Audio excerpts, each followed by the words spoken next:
Hello everyone, সকলে ভালো আছেন? একটু মজা করলাম। যাই হোক, এখন আমার এই মানে মানুষ এখন কমেডি দেখতে পছন্দ করে, আর বহুদিন পরে একটি অডিও ভাষণ নিয়ে আসলাম। আর মার্কো সম্পর্কে আমি কোনো অডিও নিয়ে আসি নাই, তো মার্কো নিয়ে এখন কথাই আর নেই।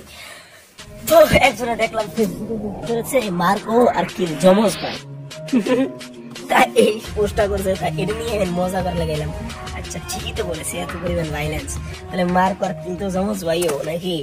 আচ্ছা, পরবর্তীতে মার্কো এবং কিলকে একই সিনেমায় নেওয়ানো যায় না, এবং দুইটা ক্যারেক্টারই রাখা হোক, তারা কি বলবো, জমজ ভাই তো বানানো যাবে না, তবে আপন ভাই হিসেবে দুজন ভাইলেন্স করবে এমন ভাবে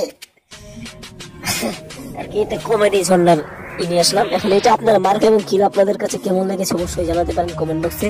মার্কো এবং কিল ওই ভালো মুভি ভাইলেন্সের যে বেশারা, আমার এক বদমাশ খালি নড়াচড়া করে খবর বানা সবাই ডিস্টার্ব করে, বুঝছেন? তার জন্য দোয়া করবেন। ধন্যবাদ পুরো ভিডিওটি।